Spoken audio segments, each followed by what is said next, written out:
As a project manager for the PSG group, it gives me opportunity to work with different customers and different projects. So one of the projects I was working with Gary Hoffman, and he created this document, and I went, whoa, what is that? That's cool. So he was using a tool called Syndoc. So I'm going to give you a little bit of background on Syndocs today. Syndoc is a synergy tool that documents a roadmap of your application. So, I'll show you samples of what the report generates and what that looks like, but for now I'm going to identify why you'd be interested in it. So what can Syndoc do for you? How can it help you? Well, if you've got a project that you want to first, you need to scope out the project and you need to get a budget paid for, you need to know what the scope is. How big is that project? What does my application look like? What is that going to take me? Something like Syndoc can give you an idea of what you have out there, what your application looks like. How many programs do I have to touch? If I'm changing a print routine, a subroutine, or I'm changing a major critical file, what kind of impact does that have on me? Maybe you have a really complex, highly customized application, right? Which most of us do. Depending on how you coded that, a roadmap of your code, your programs, your subroutines, your functions, your include files, it could possibly help you identify your requirements for your changes.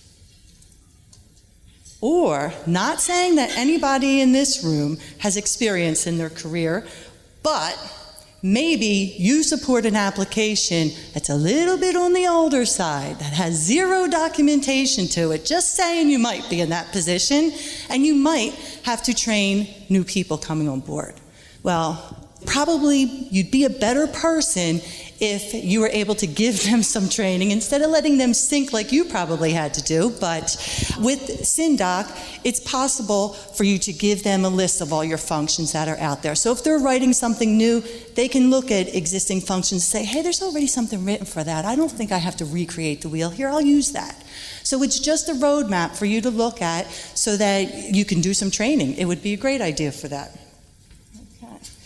So if you identify with any or all of these situations that I've just mentioned, then you probably could benefit from using Syndoc, all right? Often, if you don't know where to start, you're overwhelmed. I don't know how much this project's going to take me. It sounds so big. I don't know what to do here. I don't know where to start. Lots of times, when you don't have a clear path of where to start, the project kind of dies. The journey gets changed. It gets delayed. I think it's really a benefit to you to be able to identify what you have so you can get your project started. I kind of run into this slide already, but my suggestion is don't delay. Get your answers and start here with Syndocs. Doesn't that sound like a commercial? I practiced that one. I really did. So let Syndocs be your Synergex solution. Okay, the next couple slides, we're just going to blow through what the output looks like. So right here is a snapshot of an application, and I know it's probably pretty small in there, but it defines your mainline programs, subroutines, functions, and include files. It's in an HTML format, so it's easy to read and easy to navigate. I can drill down on these things, get more information, but this little snapshot here tells me I have 1,400 mainlines. I've got over 700 subroutines, 300 functions, 1,000 include files. If I'm training a new employee, I'm thinking I can find a function in there and I don't have to recreate the wheel, right? So good, useful information. So this is a snapshot.